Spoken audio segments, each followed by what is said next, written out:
Hello दोस्तों, नमस्कार। चलिए हम इस सेशन की शुरुआत करते हैं। और शुरुआत करने के पहले आपसे एक रिक्वेस्ट है कि आप इस चैनल को अधिक से अधिक मात्रा में सब्सक्राइब करें और दोस्तों को भी शेयर करें ताकि ये चैनल अधिक से अधिक लोकप्रिय हो जाए और आपके लिए अच्छे से अच्छे हम वीडियो डालें। आप के शेयर से, सब्सक्राइब से और जितना ज़्यादा लाइक करेंगे, हम जितने ज़्यादा हमें मोटिवेट करेंगे, हम उतना ही आपके लिए मेहनत करेंगे और अच्छे से अच्छे वीडियो डालेंगे। ऐसे आपके लिए ऐसे प्रश्न लाएंगे कि आपका हाई स्कूल में रिजल्ट 90+ ही रहेगा। बस आप वीडियो को देखते जाइए और अपने दोस्तों के बीच शेयर करते जाइए। और जो कंपटीशन की तैयारी कर रहे हैं उनके लिए भी ये वीडियो हेल्पफुल होगा, उनके लिए भी ये वीडियो कारगर सिद्ध होगा। वो भी ये वीडियो देखते रहें। आगे आने वाले कंपटीशन में जो सोशल से पूछे जाने वाले क्वेश्चन हैं, सब इन्हीं सब क्वेश्चनों में से, इन्हीं सब से प्रश्न आएंगे जो आपके परीक्षा हाल में हूबहू प्रश्न देखने को मिलेंगे। चलिए हम इस सेशन की शुरुआत करते हैं। पहले क्वेश्चन पे ध्यान दीजिए। पहला क्वेश्चन है, फ्रांस में ऐतिहासिक तीनों सदनों की संयुक्त बैठक का आयोजन कब किया गया? पहला क्वेश्चन देखिए, फ्रांस में ऐतिहासिक तीनों सदनों की संयुक्त बैठक का आयोजन कब किया गया? तो ऑप्शन देख लीजिए। 27 जून 1789, 6 जून 1789, 14 जुलाई 1789, 20 जून 1791। ये आपके ऑप्शन है, आपको देखना है कौन सा ऑप्शन इसमें सही है। उत्तर देने का प्रयास करें और वीडियो के अंत में कमेंट द्वारा बताएं कि आपके कितने प्रश्न सही हैं। चलिए हम इसका उत्तर आपको बताते हैं। फ्रांस में ऐतिहासिक तीनों सदनों की संयुक्त बैठक का आयोजन 27 जून 1789 को किया गया था। 27 जून 1789 को। चलिए अगले प्रश्न पे आ जाइए। महात्मा गांधी जी दक्षिण अफ्रीका से भारत कब लौटे हैं? महात्मा गांधी जी दक्षिण अफ्रीका से भारत कब लौटे हैं? 1915 में आए हैं, या 1916 में, या 1920 में, या 1922 में? उत्तर देने का प्रयास कीजिए। महात्मा गांधी जी दक्षिण अफ्रीका से भारत 1915 में लौटे हैं। चलिए अगले प्रश्न पे आ जाइए। अगला प्रश्न है, चीन से बना सिल्क किस मार्ग से दूसरे देशों में पहुंचता था? प्रश्न है, चीन से बना सिल्क किस मार्ग से दूसरे देशों में पहुंचता था? तो आप ऑप्शन देख लीजिए। सिल्क मार्ग, समुद्री मार्ग, निर्यात मार्ग, हिंद मार्ग। तो आप देखिए प्रश्न नंबर 3 का उत्तर क्या हो सकता है, उत्तर देने का प्रयास करें। चलिए हम बताते हैं।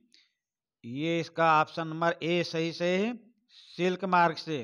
सिल्क मार्ग, प्रश्न नंबर 3 का ऑप्शन ए सही है।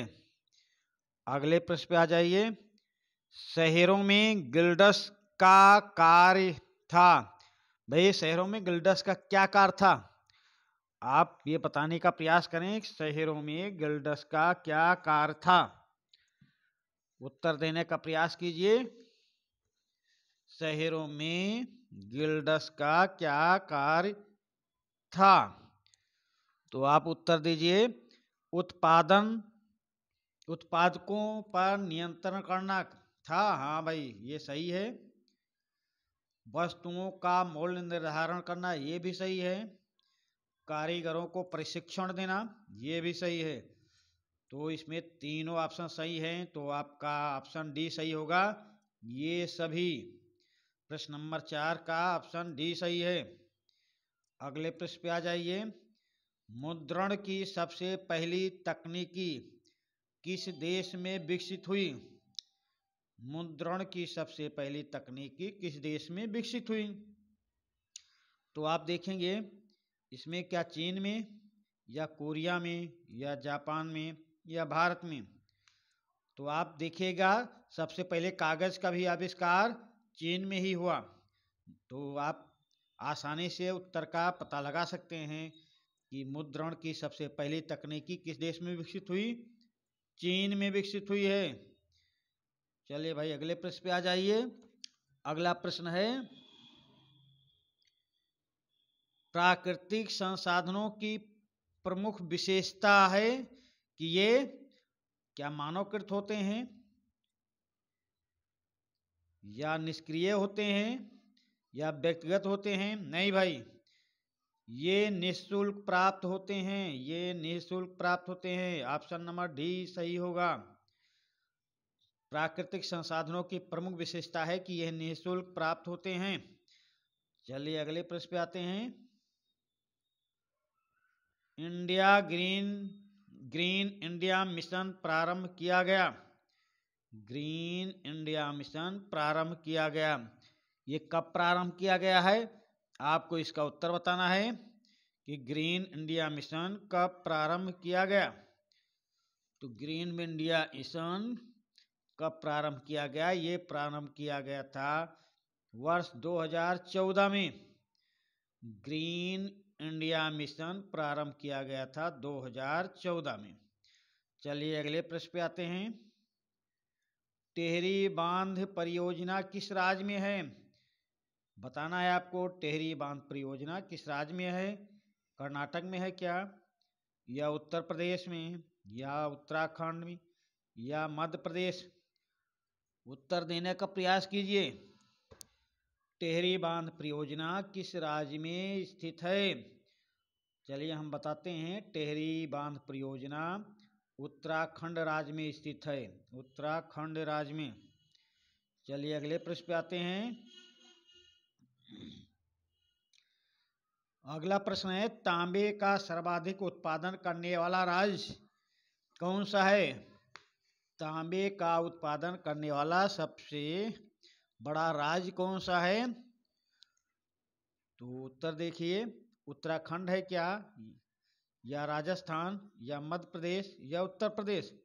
तो तांबे का सर्वाधिक उत्पादन करने वाला राज्य मध्य प्रदेश है, मध्य प्रदेश। चलिए अगले प्रश्न पे आ जाइए। पूर्वी रेलवे का मुख्यालय कहाँ है? तो हमारे भारत देश में रेलवे मुख्यालयों को 5 भागों में बांटा गया है। 5 रेलवे मुख्यालय हैं। पूर्वी रेलवे मुख्यालय पूछ रहा है, तो पूर्वी रेलवे का मुख्यालय कलकत्ता में है। पूर्वी रेलवे का मुख्यालय कलकत्ता में है। चलिए भाई अगले क्वेश्चन पे आते हैं।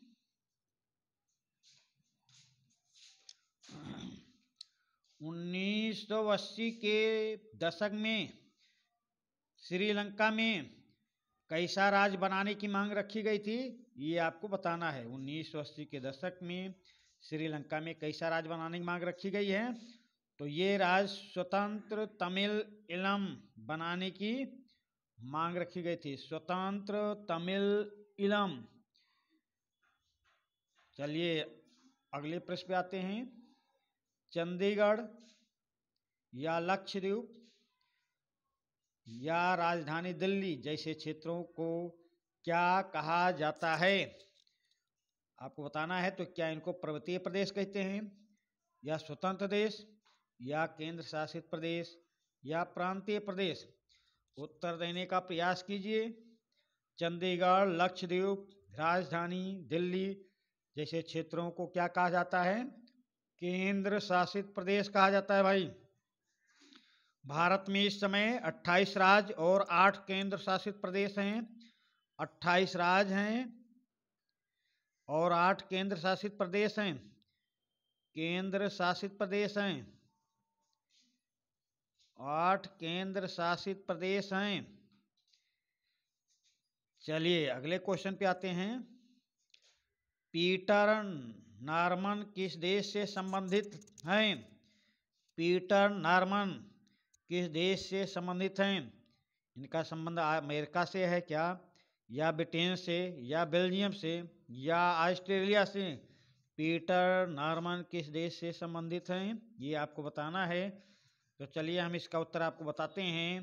पीटर नॉर्मन ऑस्ट्रेलिया देश से संबंधित है, ऑस्ट्रेलिया देश से। सेशन पसंद आ रहा हो तो आप भाई लाइक करते चलिए, वो वीडियो को अधिक से अधिक मात्रा में शेयर करने की कोशिश कीजिए। जितना अधिक शेयर करेंगे और लाइक करेंगे उतना हम मोटिवेट होकर आपके लिए उससे ज़्यादा मेहनत करने की कोशिश करेंगे। अगला क्वेश्चन है, महिलाओं की समाज में बराबरी की मांग के आंदोलन को क्या कहा जाता है? क्या स्त्री शक्ति कहा जाएगा, या नारीवादी आंदोलन कहा जाएगा, या महिला मुक्ति आंदोलन कहा जाएगा, या इनमें से कुछ नहीं? नहीं भाई, महिलाओं की समाज में बराबरी की मांग के आंदोलन को नारीवादी आंदोलन कहा जाता है। क्या कहा जाता है? नारीवादी आंदोलन। आपका ऑप्शन बी सही होगा। चलिए अगले क्वेश्चन पे आ जाइए। किस नेपाल नरेश की रहस्यमयी हत्या हो गई थी? किस नेपाल नरेश की रहस्यमयी हत्या हो गई थी? ये आपको बताना है। तो ये उन राजा का नाम था राजा वीरेंद्र। राजा वीरेंद्र की नेपाल नरेश थे। नेपाल नरेश राजा वीरेंद्र की रहस्यमयी हत्या हुई थी, जिसका आज तक पता नहीं चल सका है। चलिए अगले प्रश्न पे आ जाइए। संसद में प्रतिपक्ष किसे कहते हैं? संसद में प्रतिपक्ष सहयोगी दल को कहते हैं क्या, या शासक दल को, या विरोधी दल को, या इनमें से कोई नहीं? तो संसद में प्रतिपक्ष किसे कहा जाता है, ये उत्तर आपको देना है। चलिए हम उत्तर बताते हैं इसका। विरोधी दल को कहा जाता है। संसद में प्रतिपक्ष विरोधी दल को कहा जाता है। निम्नलिखित में से किस संगठन द्वारा मानव विकास रिपोर्ट तैयार की गई थी? देखिए भाई, प्रश्न पूछा जा रहा, निम्नलिखित में से किस संगठन द्वारा मानव विकास रिपोर्ट तैयार की जाती है? तो क्या ये अंतर्राष्ट्रीय मुद्रा कोष द्वारा तैयार की जाएगी, या यूएनडीपी द्वारा, या संयुक्त राष्ट्र संघ द्वारा, या विश्व बैंक द्वारा? तो ये मानव विकास रिपोर्ट यूएनडीपी द्वारा तैयार की जाती है। ऑप्शन बी सही है। चलिए अगले प्रश्न पे आते हैं। प्रश्न नंबर 18। प्रश्न नंबर 18 पे आ जाइए। जीडीपी से क्या तात्पर्य है, या जीडीपी से क्या आशय है? जीडीपी, जीडीपी किसे कहते हैं, क्या आशय से? तो ऑप्शन पे आइए। सकल घरेलू ऊर्जा है क्या ये, सकल दैनिक उत्पाद को कहते हैं, या सकल घरेलू उत्पाद को, या विशाल घरेलू उत्पाद को? तो जीडीपी, जीडीपी से आशय है सकल घरेलू उत्पाद। ऑप्शन नंबर सी सही है, सकल घरेलू उत्पाद। चलिए अगले प्रश्न पे आ जाइए। सहकारी समितियां ग्रामीण परिवारों को कितना प्रतिशत ऋण उपलब्ध करा पाती हैं? सहकारी समितियां ग्रामीण परिवारों को कितना प्रतिशत ऋण उपलब्ध करा पाती हैं? ये आपको बताना है। तो ये 27% उपलब्ध कराती हैं क्या, या 22%, या 15%, या 16%? तो हम आपको बताते हैं, सहकारी समितियां ग्रामीण परिवारों को 27%, 27% देखिए 27% ऋण उपलब्ध करा पाती हैं। प्रश्न नंबर 19 का ऑप्शन ए सही होगा, 27%। चलिए भाई अगले प्रश्न पे आते हैं। अगला प्रश्न है, बहुराष्ट्रीय कंपनियों द्वारा किए गए निवेश को क्या कहते हैं? बहुराष्ट्रीय कंपनियों द्वारा किए गए निवेश को क्या कहते हैं?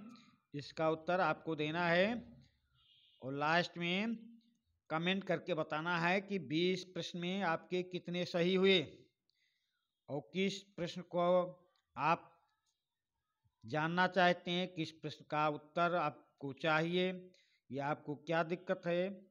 आप कमेंट के माध्यम से हमें बताएंगे तो हम उस प्रश्न का उत्तर देने का प्रयास करेंगे। और वीडियो को लाइक करते रहिए, अपने दोस्तों के बीच इस चैनल को सब्सक्राइब करवाइए, शेयर कीजिए अपने दोस्तों के बीच। और हम इस सेशन का 20वां क्वेश्चन एवं आखिरी क्वेश्चन आपके सामने रखे हैं। इसका उत्तर देने का प्रयास कीजिए। बहुराष्ट्रीय कंपनियों द्वारा किए गए निवेश को क्या कहते हैं? तो इसको विदेशी निवेश कहा जाता है। विदेशी निवेश वितरण, उत्पादन, व्यय नहीं कहा जाता, विदेशी निवेश कहा जाएगा। बहुराष्ट्रीय कंपनियों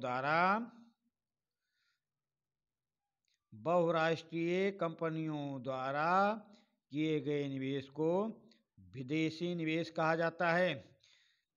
इसी प्रश्न के साथ इस सेशन का समापन करते हैं। धन्यवाद।